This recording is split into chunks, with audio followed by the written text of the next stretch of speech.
বাংলাদেশ ক্রিকেটের তরুণ উদীয়মান ক্রিকেটার তানজিম হাসান সাকিব ২০০২ সালের ২০ অক্টোবর সিলেটে জন্ম নেওয়া সাকিব ছোটবেলা থেকেই খেলাধুলায় আগ্রহী ছিলেন। সাকিব মূলত ডানহাতি ফাস্ট বোলার।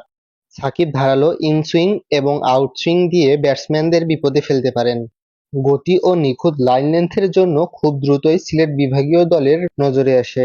এরপর তাকে বেছে নেওয়া হয় বাংলাদেশ অনূর্ধ্ব-১৯ দলে। সাকিব অনূর্ধ্ব-১৯ দলের হয়ে বোলিংয়ে দারুণ পারফরম্যান্স দেখান। আগ্রাসী পেসার হিসেবে গুরুত্বপূর্ণ সময়ে ব্রেক থ্রু এনে দিয়ে বাংলাদেশ প্রথমবারের মতো অনূর্ধ্ব-১৯ বিশ্বকাপ জয়ে বড় ভূমিকা রাখেন সাকিব। এরপর অনেক চড়াই-উতরাই পেরিয়ে ২০২৩ সালে আফগানিস্তানের বিপক্ষে ওয়ানডে সিরিজে জাতীয় দলে সুযোগ পান সাকিব। ডেবিউ ম্যাচে নিজের ধারালো স্পেলের মাধ্যমে সবাইকে চমকে দেন। শুধু গতি নয়, পরিস্থিতি অনুযায়ী বোলিংয়ে বৈচিত্র্য আনতে পারা তার অন্যতম শক্তি। ব্যক্তিজীবনে তানজিম হাসান সাকিব একজন শান্ত স্বভাবের মানুষ। ফাঁকা সময় পেলে পরিবার এবং বন্ধুদের সাথে সময় কাটাতে পছন্দ করে।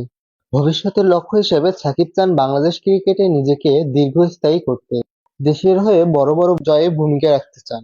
তরুণদের জন্য তিনি অনুপ্রেরণার উৎস। প্রমাণ করেছেন যে স্বপ্ন আর পরিশ্রম একসাথে হলে অসম্ভব কিছুই নয়।